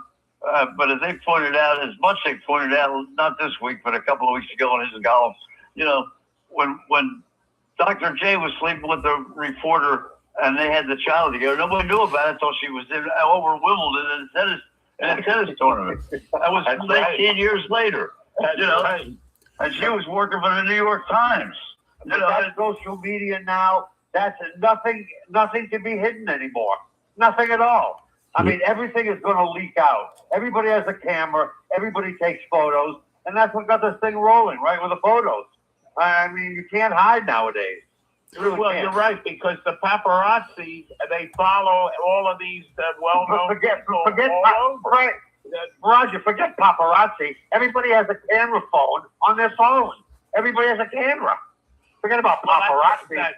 No. I'm using the paparazzi. I mean, we're all paparazzi. We're all That's the case. paparazzi now. I mean, but the point is, everybody has a camera, so you can't hide. Everybody can take your photo. I mean, when Jackie O was running around, Ron Galella was the paparazzi chasing her. but it wasn't like everybody with a cell phone because they didn't exist, obviously. But, I thought, I watched that press conference. He never looked up. He always looked down. I mean, he was the picture of a guy caught with his tail, his hand in the cookie jar. He got his hand caught, I don't disagree with that. I don't disagree with that. I shouldn't say I feel sorry for her, but I do feel sorry for her because, it happened. If in fact it did happen, and I'm assuming, as you said, that by all the conversations on both sides, I'm convinced that things probably went that far. But what's she going to do now? Where's she going to go now? What I hear is that Playboy has offered her a spread. A spread. That could be. Who knows? Anything's possible. Listen, guys, anything is possible nowadays. You shouldn't be surprised by anything in this time we live in. Nothing. Because no one has any sort of moral compass. You know what I mean? We grew up with that. I had that. You had that. That's gone in society nowadays. It really is. Well, you're exactly right, Doug, and all the things that have happened. You look at what Andy Reid's been through, okay, where his son is in jail because he, I guess the young girl was killed, and and I'll never forget, the former Eagles PA announcer whose wife was in an accident. And you'll remember this, Don. And he was a PR. He was the PR director. He was, and it was his wife, but it was in the Eagles' car, and it was after a game on 95. Right. He wound up in jail, and I'll never forget what he said to me. And he's with the NBA now, and really a good guy. He said to me, he said, I understand stories and journalism. But he said, I just don't think that it really should be the Action News at 11 lead story. Okay, it's a personal thing, but I'll tell you, the only thing I would think about for Rabel is that he's got to worry about if he gave out some secrets from within the league that should not be out in the media, and if that happened, then there's definitely going to be trouble. Well, I think the press conference, they called the press conference there. I was reading the story about it. There was a surprise press conference. There were supposed to be 2 players brought on, and at the last minute, they brought Grable on. So there was only like 2 or 3 reporters there from the regular media staff. So they tried to sneak this one by. And, it was almost like a prepared statement that he read. Obviously, that he had formulated before, probably with his attorney. Obviously, that's what they do nowadays. But listen, this will be forgotten. The 24-hour news cycle. Somebody else will be in it tomorrow, and then somebody else the next day, and down the line we go. This titillated America for a couple of weeks. There'll be something else after this. There always is. Doug, before we let you go in the last few minutes, we can't go by without. Tell me how the Boston Celtics can win a game like they won against the 76ers in Game 1 and lost last night. You tell me how that happens in the NBA. Well, I'll tell you because it's all about making shots, right? It's all about making 3-point shots. That's all the game is now. If you make your 3-point shots, if you shoot 38% from the 3-point line, you're going to win. Forget about anything else. When the Celtics make their shots, they win. When they don't make their shots like yesterday, they lose because they don't have a plan B. They don't have an alternative to the 3-point shot. So if they're not hitting, they're going to lose. They should beat Philadelphia in this series. Let me interrupt just to say the Flyers just scored 1-1. Flyers, Pittsburgh, 14-42. You go in the second period. Go Bruins and Sabres. Bruins should be up 2-0. They had a 3-0 lead in the third period. They blew the game 1. They won yesterday, so that series is 1-1. I don't expect the Bruins to do anything, but that series is 1-1 with the Sabres. And there's 6 guys in each penalty box. 46%. What's that? 46% Flyers shot from three. Yeah, Mike's got that. Who did? 46%. Who did? The Sixers. Last night, Yeah. 46%. Yeah, that's why they cleaned up. Exactly. Like the next game, it might be the Celtics. Who is this in selling us this? Who is this? It's Mike. Mike Simzak. Yeah. Oh, okay. Well, nobody said. Okay, Mike Simzak, who joins us in the next half hour along with Doug Hamilton. That statistic came from Mike Simzak down in Washington, Baltimore. And he's exactly right. The three-point shooting was awful. But, Doug, I mean, the difference, because still to lose the game, I mean, to the 76ers they're dreadful. I know. And everybody thought it was a fait accompli that bring on the Knicks. Hey, you guys were saying bring on the Celtics, right? You guys were chanting. Well, you know, this may be. It's going to be a gentleman's sweep, you know. But listen, we go back to the days of 80-81.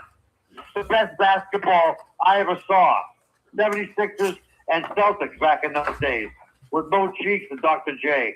Love that brand of basketball. Not so much now. But I'll let you get back to your guest. It was fun being with you guys as always. Thanks, Doug. And it's like always, as always, when you see Dick at the banquet, not this week, next week, right? Yeah, next week. Okay, well, he has the big banquet for cancer. All right, thanks, Doug. Talk to you later. Appreciate you joining us for a half hour. Take care, Doug. Okay, we go in the next direction now. We go to Mike Simzak, who we're just chatting with, who had that statistic for Doug, and also Doug Hamilton, our PGA professional pro. Well, he's the number one. Master number professional. one. Only 46 in the country. He's at number 49. And he's kind enough to join us week in and week out. And I did see today on ESPN, they said that the Ravens, they thought going into the tomorrow's draft, and we'll get this from Doug, tomorrow's draft, that the Ravens had done the best job in the offseason of any team so far leading up to tomorrow night at 8 o'clock. So, Doug Hamilton, forget the golf for a moment. Tell us about the Ravens. Do you think they did the best job to get ready for tomorrow night? Yeah, Doug, I love you, but I got to ask these gentlemen a question. Well, if you're watching the Flyers and Penguins game, if there was one more person in the penalty box, they're going to put them in the 700 level. There were 6 in the penalty box. I was going for 7. If they put one more person, they're going to have to put them out on Broad Street. This is ridiculous. So trying to bring back the good old days, the Broad Street Bullies, and a lot of penalties going on. Yeah, but I'm pretty Another sure one that guy's just going to went have to in. sit on. It's going to have to sit in the 9th Street Market like this. It's ridiculous. 13:46 to go in the second period, 1-1, and shots. What is that? 18-12 in favor of the Flyers. Yeah, 18-12. You know, you look, another one of the Flyers just went in on a new penalty, and of course they were in for the big fight, but that was what the 6 or 7, and these are two teams that don't like each other. What more can you say? Well, Doug, let's get back to the Ravens in football. Biased Penguins. Yeah. We'll get you guys back into the National Football League in the draft tomorrow night. We'll keep up what's going on with the Flyers a little later in the program. Doug, what do you think? Yeah, I don't know. I mean, I think that, going into the off season, there were a number of players, that the Ravens could have retained. They watched an awful lot of them, leave town. Some of those went with Coach Harbaugh to the Giants. But I think they did a pretty good job of putting some things back in the cupboard. I think that, the way the Ravens operate is that they draft and they develop, and, you get guys that maybe didn't play a substantial role their first or second year that then, become more involved as things go. I think they did a wonderful job of kind of changing the narrative, if you will, of a new head coach and a pretty much a brand new coaching staff. I think they'll have 10 or 11 picks in the draft that they can, hopefully continue to build from. Having the 14th overall pick, I think, is substantial in a sense that you're going to get a guy, hopefully at 14, that's going to step right in and be a marquee type player. And, the last time they had the 14th pick, they picked Kyle Hamilton, which has worked out pretty well. So, looking at some of the draft, I mean, we've all watched it on TV. We've all read it. We've all seen it. No one truly knows, I think outside of the first pick or so, Mendoza going first, where everybody else kind of falls. And, I think there's an awful lot of good players that are available for the Ravens to pick. I know that they always stand pat to their draft board, not necessarily picking someone of need, but picking somebody that's the highest ranked when it's their time to turn their card in on their draft board. And, I think, again, at that 14th pick, I think they're going to have some really good options, and I wouldn't put it past them to, probably move down from 14 to still secure somebody high on their draft board and pick up a couple extra picks. If they're going to move up in the draft, I think it's probably going to be later in the draft. I think they have 4 fifth-rounders. So, at that point, they're probably looking to replace their punter and, add some depth to the roster. So, I'm excited about the possibilities. We'll punt this over to Mike with Washington having, the 7th overall pick and kind of maybe what they're looking at and go from there. Well, we'll go right over there because there's 10:54 left. The Flyers just scored again on their 21st shot. They lead 2-1. Mike Zimzak in Washington, Baltimore. What do you got for Washington? So before I get there, I'm thinking like the next guy that goes in the penalty box has to go and catch Patno over to Woodmont and get that before he can get over on the ice.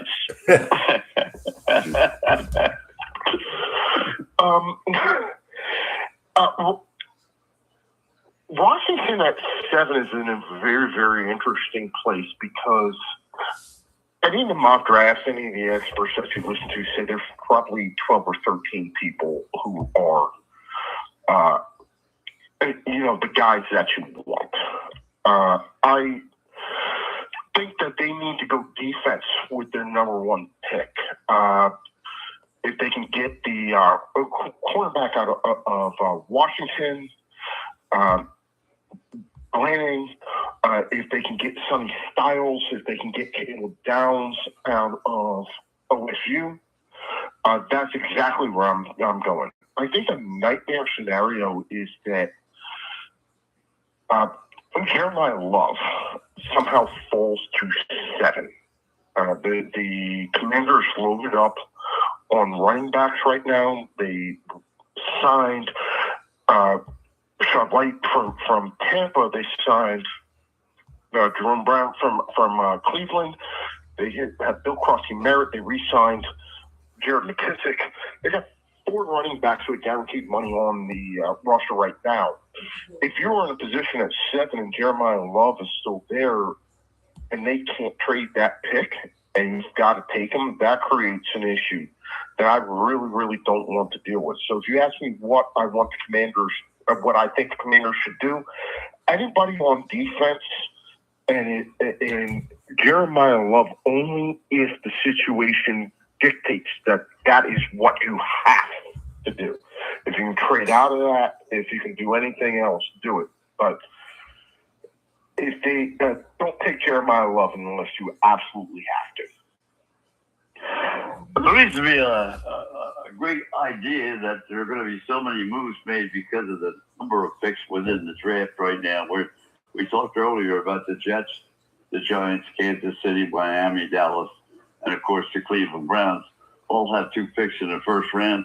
A lot of speculation that the teams are going to there'll be a lot of teams moving both up and down in this draft, even though there are some key players, as you mentioned a moment ago, key players that everybody wants to get to, but whether they're going to get to those players is something else. So, Doug, what do you think this is going to cause with all the draft picks that are at the top?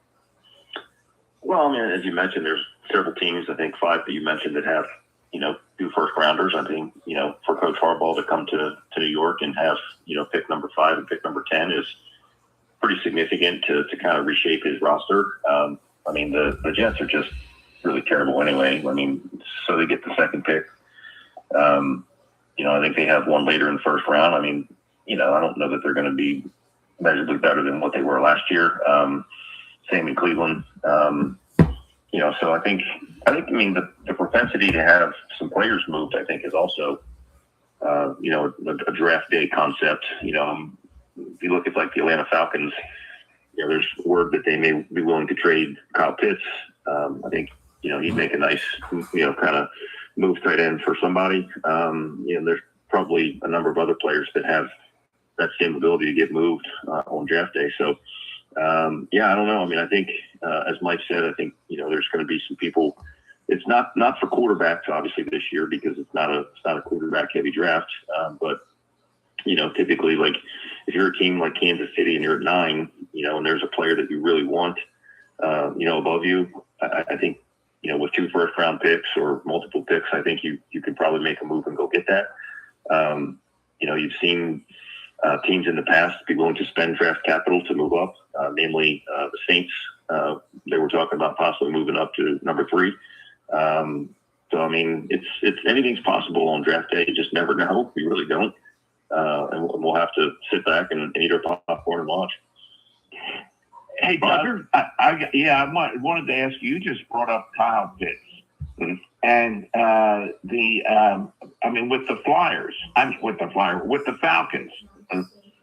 Okay, first of all, I'm a big fan of Kyle Pitts. I think it should. And I don't think he has ever been used. And Don and Frank, everybody will tell you I've said that so many times, and Darryl Ledbetter. I think you're 100% right.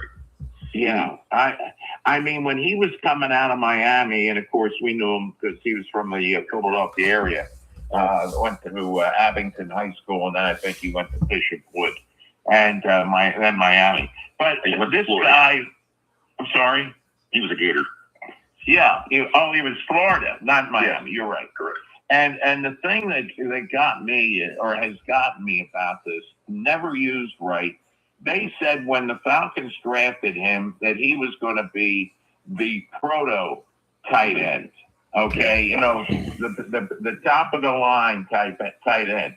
I don't think Arthur Smith ever used him right, and I don't think he's been used right since. So I agree with you. If somebody gets him, it's going to be a real.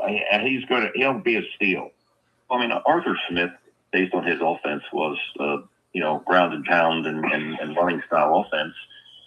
Kyle Pitts does not fit the model of inline blocking tight end. I mean, he's a very dynamic receiver that needs to be out in space. He's a matchup nightmare for a linebacker. He is a move kind of pass tight end, catching individual. And I'm just thinking in my mind, like, boy, he'd look really, really good in purple and black. You know what color he'd look even better in?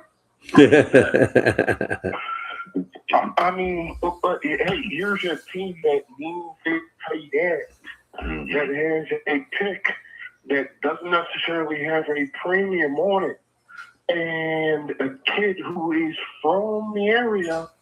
He might look good in purple, but he looks a lot better in green.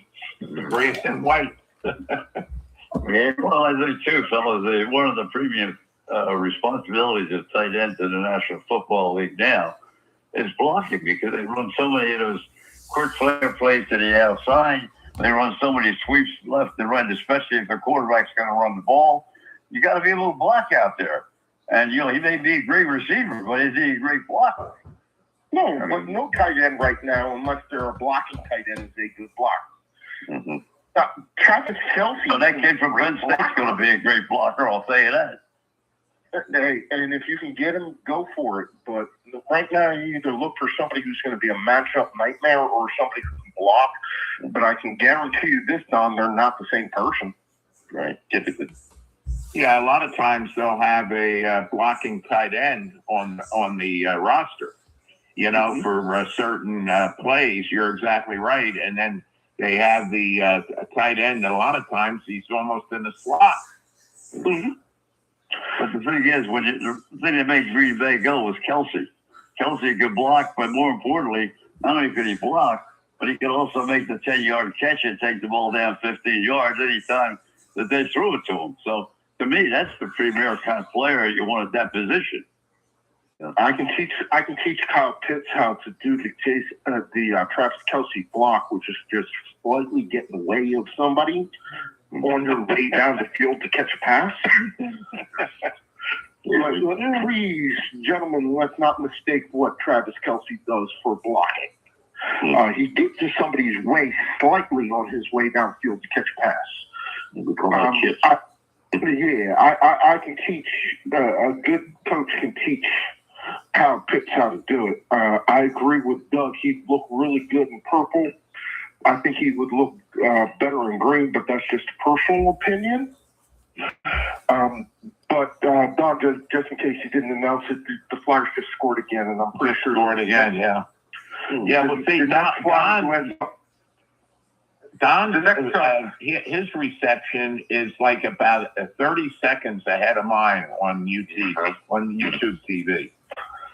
So they just announced that the next Flyer who ends up in the penalty box has to go to Geno's and order a cheese.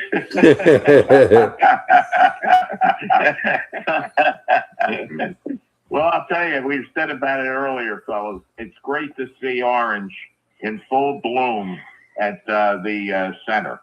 Okay. I mean, it's been a long time coming to see all that orange tonight. I was up. I did have the opportunity on Tuesday. I was on spring break, and I got Flyers tickets. They were a little bit better than I thought I was going to get. Fourth row from the ice, side that the Flyers shoot at twice. But against Canes, I would tell you, this team is going to be a tough out. Like, they are physical. They play well. They score well. They do both defending and offense well. I'm not saying that they're going to win the Stanley Cup, but this team right now, the way that they are playing, is not going to give you anything. And the fact that they are up 3-1 in this game and 2-0 in the series, I'm not surprised based on what I saw the last couple of weeks of the season and saw in person. And not only that, they just put the stats up for Crosby. Crosby's having a terrible time. I mean, he just hadn't been able to score for some reason in this series. And the Flyers are dominating right now, as you said, 3-1 with 7:34 to go in the second period. And I'll tell you, Doug, the playoffs have been terrific. They were good in football, but I'll tell you, they've been great in the National Hockey League so far. I don't know how much of the Flyers you get to see or how much you get to see. Washington obviously didn't participate this year, but are you much of a hockey maven when it comes to the playoffs? Well, I mean, I think, at least for me, the respective sports, I mean, if the Ravens like this past season weren't in the playoffs, I kind of still tend to watch. If the Orioles aren't in the playoffs, I'll watch some of the games, but I'm not like all in. We watched pretty much all the Caps games this year, and unfortunately, it came down to kind of the wire there, and they didn't participate, as you mentioned. So, hockey for me then becomes, because there's so much, going on here with, the draft and the off season in terms of what I'm looking for the Ravens. Obviously, the Orioles and how much I pay attention to what they're doing. We're a couple of weeks away from the Kentucky Derby, so I mean that's kind of on my mind. Obviously, we're heading into some more golf season here, so there's so much stimulation for me that hockey tends to fall by the wayside. So I don't particularly follow it very closely. I watched the Royals game the other night. Oh, nice. Last night, this afternoon, they played this afternoon. Yeah, but I watched it Monday night. They were playing, and then the Phillies are down 4-2, bottom of the third, as usual. The Phillies stink right now. I mean, they're awful. They're not very good. They're slightly better than the Mets, which are just god awful. Would they lose 11 in a row or 12 in a row, whatever it was? And I mean, if you look at the American League East, I mean, even the Yankees, who are in first place, aren't exactly tearing it up. I think they're like 13-9 or something, 14-9 14-9, whatever they are. So they're on a little winning streak right now. The Royals helped them out. They're getting a lot of help down from side, and they got a wonderful schedule ahead of them. They got Colorado. I mean, they're gonna win some games in the next week and a half because those teams are terrible. The Red Sox come to Baltimore for the weekend, and we've talked about this before. How the Tampa Bay Rays are in place right now, well, no one really knows, right? So it's just a topsy-turvy kind of, a lot of parity in that American League East with regard to the teams that are playing. I mean, the Orioles need to get on a win streak here, but the statistic I heard, I think today, was 13 players from the Baltimore Orioles who would have been on their opening day roster are on the injured list. Wow, it's a pretty big thing to deal with at this point. That's the way Baltimore. That's the way Atlanta was last year, right? Last year, yeah, it was absolutely same. I mentioned earlier. Go ahead, Mike. Questions for you. Number one, O's game at Camden Yards this year, you mean with an option for the wife and the kids? Number two, your feelings on Ovi and the Caps. I'll stop there. And then number three, I love the Masters. I haven't been able to talk to you since Rory McIlroy, and that performance was just about as good as I can see. Yeah. All right. So, as far as I'm concerned, it sounds to me, based on media coverage and different things, that Ovi will probably wind up playing beyond this season. I don't know what that means, whether that's hey, let's do one more year and, kind of go out on a farewell tour. He did. Well, I don't know how hockey works with regard to contracts, but maybe they pay him, whatever, and spread it out amongst 2 years and basically get 1 year of production out of him, and then he rides off into the sunset. I don't know how that works, but regarding the Masters, I think Rory McIlroy last year exercised many demons, winning that career Grand Slam and finally, putting that nail in the coffin, winning the Masters. Because he's had some really bad times there over the course of time. But this year he could come back as the last year champion and just kind of freewheel it. There was no pressure on him. And I think he played some really good golf for at least 3 of those rounds. And he just was in the right place at the right time and hit the right shots and was able to really play well. I mean, I think Scotty Scheffler, if we go 9 more holes, maybe I think he pulls out his cape a little bit there and winds up maybe passing him. But I think it was fun to watch. It's a great way to, kind of kick off, golf season, if you will, and all the things that happened down there in Augusta. Well, so that's 2 weeks in a row for Scotty. He came in second at the Masters, but he went into overtime last week down on the island and lost on the first overtime hole. Yep. I mean, he seems to always put himself, somewhere near the finish line. And, he's had a lot of really productive recent years in terms of tournaments he's won. And, I think for me, it's really great to, and this isn't just Scotty Scheffler, obviously, but, people talk about, how people play in the regular season. And unfortunately, when they get to postseason, maybe they don't do as well and they just can't shake that monkey off their back. But, I'd like to see Scotty Scheffler play better in international competition with regard to, the Ryder Cup and those sort of things.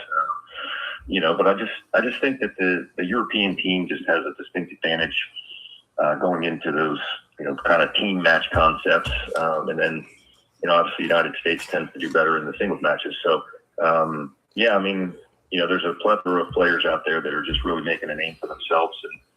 And Scotty stands pretty much at the top of that list, playing consistently week in and week out. Well, Fitzpatrick played as well as he could play. He played well in the Masters, and I couldn't quite finish off the last day, but he played great on the island last week, and of course won it in overtime. And that might be the worst second shot I've ever seen Scotty hit in a pressure situation. When it came to the first extra hole, it all just went right. I don't know whether the wind had a big effect on it. It was hard to tell on television, but you don't see him miss a green by that much on a critical second shot like he did on the first overtime hole. Not typically, but I mean, they are human. just as much as we can sit on our recliner or whatever and criticize, with regard to outcome and shots they hit, they have to have a little bit of nerves, even if they've been there before.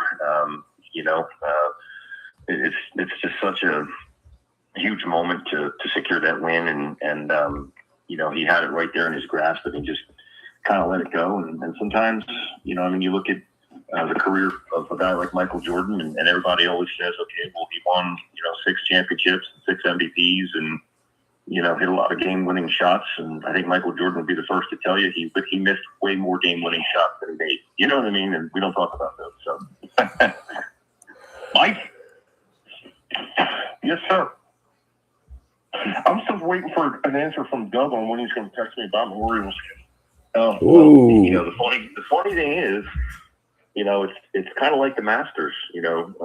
Doug can go to the Masters whenever he wants to. All he has to do is show them his PGA membership card, and he gets right in. And no one checks him. No one looks in, his pockets. No one does anything, right? It's the same thing. Big time, brother. Big time. All we are talking about is airing. All we're talking about is airing opportunity. I mean, honestly, I would love to go to Camden Yards. I hate to say this because my wife works there, but by myself, in the middle of a day for a day game and just sun myself. You know what I mean? I've never been up there, so anytime you want to do that, let's go and have a good time. Don and I had hard hats on, and we were there with the construction crew when it was. We were there. I'll tell you the other concept is I wouldn't mind going to watch the Orioles play in Philadelphia against the Phillies. That would be cool. That'd be great. Yeah, I love that. We can work that out. Well, we got 2 minutes left, fellas. Doug, we'll start with you. Give me your idea for the first pick for the Ravens, and then we'll go to Mike and get his first pick for Washington. All this nonsensical chatter about the possibility of the Ravens taking a wide receiver at 14, and or the tight end from Oregon, Kenyon Sadiq. Can we just dispel those myths and just understand that I don't want any of them. I like the right guard from Penn State, Vega. I think he is a nasty SOB, and I think he would be a wonderful fit to our interior offensive line and make sure that Lamar Jackson stays in the upright position. Philip Wardell loves him too. That's who he loves, yeah. Mike, in a perfect world, Arvell Reese is there for them. Won't be. If that is not the case, my next choice would be Sonny Styles. Might be. Caleb Downs or Mansour Delaney from Washington. LSU, sorry. Yeah, those are the ones that I want. As I said previously, please do not draft Jeremiah Love. I trade out of that pick. Exactly. I think the Chiefs might jump up 2 spots to grab Love. If the Chiefs want to do it, fine, have at it, give them to them. The Commanders do not need to do it. That would be the one that I would come on next week and just wring my hands, scratch my head, and have a... Roger, we got 1 minute. What do you like? I'm just going to go with the interior lineman and a pass rusher, just like Bill said. Mm-hmm. Well, I think they're the 2 key. You get yourself a strong rushing end, or you get yourself an interior lineman. Much more important, I think, because the quarterback situation is pretty well locked up. You know where the first picks are going to go. I don't think there's going to be any question about that. And then you go from there. So, fellas, we got 1 minute according to my clock. Frank hadn't said anything yet, but tick tock. Thank you very much. Thank you very much again, everybody. We had a great week, a lot of fun. We'll have a chance to check it all over again next week. Thanks a lot. We'll do it. Have a great week. Sir Frank, gonna close us out. All right, ladies and gentlemen, these programs are brought to you each and every night of the week. In grateful appreciation to the men and women of the United States Armed Forces, the men and women of police and fire services. When you're out there and you see somebody in uniform, please let them know you know they're there. These are very difficult times for everybody in uniform. These programs are also dedicated to those who have lost their lives in the line of duty. Deputy Robert Anthony Carroll, Patrolman David Curtis, Patrolman Jeffrey Colcap, Patrolman Jeffrey Yazowitz, Sergeant Thomas Batinger, San Diego Officer Mike Henler, Sergeant Tom Wilson, Charlotte County Sheriff's Department, Detective Randy Bell, Detective Ricky Childers, Patrolman Charlie Condit, Tarpon Springs Police Department, Deputy Chief Mike Godwin, Philadelphia Fire Department, Lieutenant Joyce Craig Lewis, Philadelphia Fire Department, Sergeant Chris Levake, Hillsborough County Sheriff's Department, Sergeant James O'Connor, Philadelphia Police Department, Patrolman Anafo Crispin, Lakeland PD, Lieutenant Mike Zerba, Newcastle County Police, Deputy Josh Meyer, Nassau County Sheriff's Department, Captain Laterno, Philadelphia Fire Department, Captain Chris Leach, Wilmington Fire Department, Lieutenant Ardith Hope, Wilmington Fire Department, Lieutenant Jerry Ficus, Wilmington Fire Department, Chief Jimmy Ford, Wilmington Fire Department, Chief Al Hogle, Longbow Key Police Department, Deputy Mike Hargrove, Pinellas County Sheriff's Department, Trooper Chelsea Richards, Florida Highway Patrol, Trooper Joe Bullock, Florida Highway Patrol, Trooper Zachary Ben, Florida Highway Patrol, Sergeant Chris Fitzgerald, Philadelphia Police Department, Sergeant Ramon Mendez, Philadelphia Police Department, Chief Corey Compantier, Buffalo Creek Fire Department, Deputy Ronnie Ronazinski, Manatee County Sheriff's Department, Patrolman Zachary Butterfield, Bradenton B, PD, and Corporal Timothy O'Connor, Pennsylvania State Police. My brothers and sisters, although you're 10-7 at this point in time, and sometime we'll be 10-10 at the table of the Lord. Until that time, may the roads rise up to meet you. May the winds be always at your back. May the rains fall softly on your fields and the sun shine lightly on your face. Until we meet again, may the good Lord keep you and your family always in the palm of his hands. Good night, God bless, and have a great week.